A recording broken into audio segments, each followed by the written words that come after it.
Welcome learners. In the last session, the entire improvisation for the streams we were able to accomplish.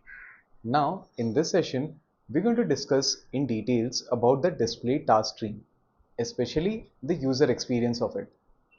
We will be having our users who can insert n number of tasks into our app. Well, we should be having a scrolling behavior more upon not so laggy behavior while they are inserting the task. How to go about it, what goes behind small UI changes in order to have that perfect delivery of user experience, I'm going to discuss in more details. So tune in into the session. Let's begin our session wherein we're going to talk about the update and deletion of our task. Do you remember this is task being edited? Well, we had an edit button, and when you tap on it, I pass this variable to be true. If one particular task has to be edited, we'll pass that task onto the path parameters. Let's try going on to the display task screen, and over here we had left out at this particular spot in order to see the task list length. Well, I'm going to remove this, and if you would remember, we had this return task item widget. Let's go to the task item widget, and this was just the task name that we were trying to display. Let me remove it and keep my to-do model.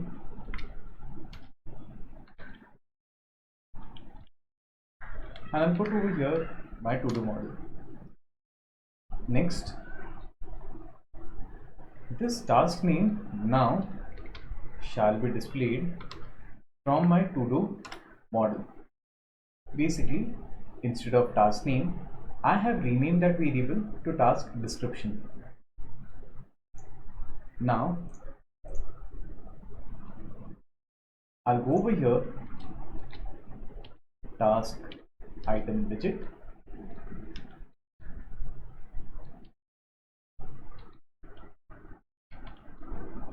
let me cut this and put a list view dot builder. Now, when it comes to the stream, if you would notice this function listen to task, it actually gives us a list of all the to-do models that would be there inside my database. Hence, over here in the list view builder, one below the another, I will be displaying all the pending tasks. Well, coming to the list view builder, there's one important item count attribute. I'll be keeping this to the to-do item list dot length, and over here I'll return the task item widget. Now, current to-do item equals, I'll take the entire to-do list and pick the items according to the index. This current to-do I'll put in the parameter here, which kind of gives the parameter or the constructor its variable. Second, I'll take this on task edit, and in fact, and this time I'll try being slightly lazy, as I'll take this entire navigator dot push and paste it here.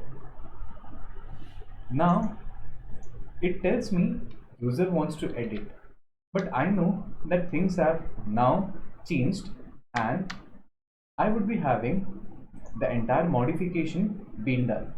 But let's see initially how does the display task screen look like.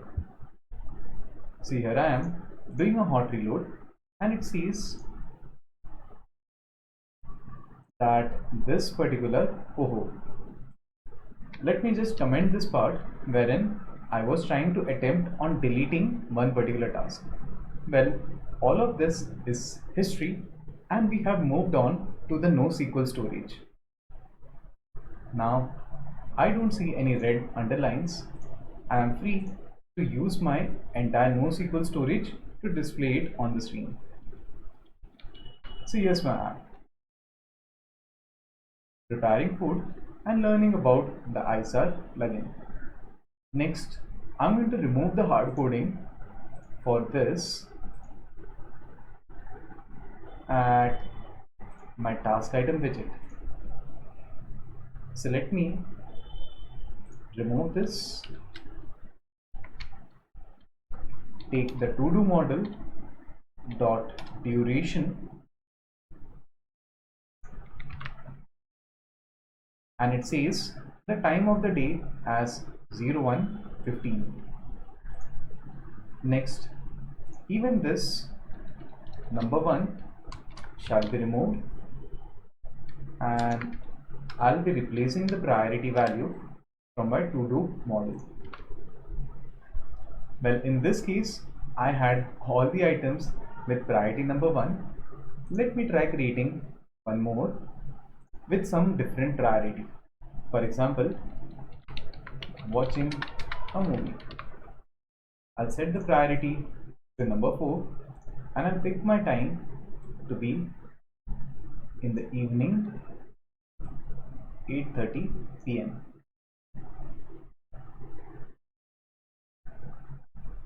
Now, did you notice?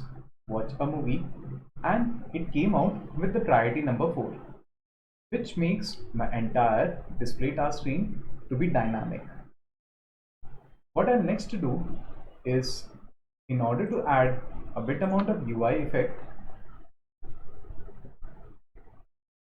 I'll take this entire stream builder and put it in a column.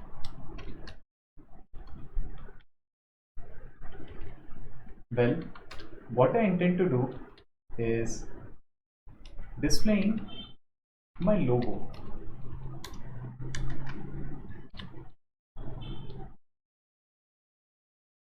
So I'll put over here assets slash images slash logo dot png and then I'll set the width to be 200 and my height to be 200.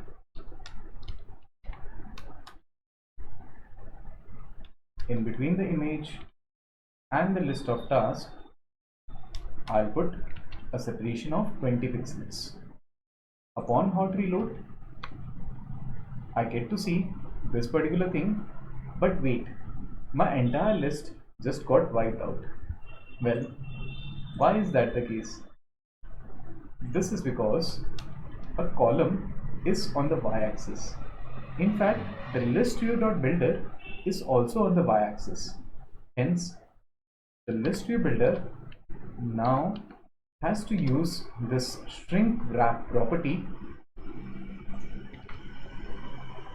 and then you'll see the list of all the to-do items. Now, let me add a bit amount of more tasks that I would want to do. Let's say I would want to read a book. That's priority number 3. I'll pick the time at 9:20 p.m. Well, this has got into my database. Next, prepare for tomorrow's office. That should be an important one, and I'll do it at my 9:50 or 49 p.m. Now, did you notice this overflow? Well, let me explain to you why I was keeping on adding a lot of tasks. This is a column. What we have done is made the list shrink to the desired height. But now the number of items is increasing the height of my phone, as you see this bottom overflow issue. So what do I have to do is make the entire screen, or at least a part of it, to be scrollable. What I'll prefer is a single child scroll view, within which I'll put my entire column. Now, do you remember the list view will be having a vertical scroll? Even the single child view or single child scroll view will have a vertical scroll. In order to avoid a race around, I can set this never scrollable scroll physics. Now when I do a hot reload, you should be able to see that my entire screen basically scrolls. And in this way, now feel free to add as many tasks as you would want. Let's say going to bed, and I'll put this as important but not urgent. As a good kid, I would want to go to sleep right at 10 p.m. and that's where I have my entire task schedule. Now, what we're going to try and do is, also what I would want to do is having the delete and the edit functionality. Let me try sliding a swipe and see, yes, we have these two buttons, but these two buttons are not operational. That's because when we go inside the task item widget, we never wrote code of what should happen when someone tries to delete, or in fact when someone wants to edit. In this case, let's go to the next session wherein I'll be talking especially about these features. Hopefully, the entire part where you have improvised on the UI was actually beneficial and you find usages towards it. In the next session, what I'm going to cover is how we can have deleting on a task. We're going to understand the delete operation on ISAR, and in fact how upon delete automatically the display task screen should not keep on displaying the deleted task. More in details we'll try to discuss in the next session. So stay tuned and keep learning with Hoping Minds.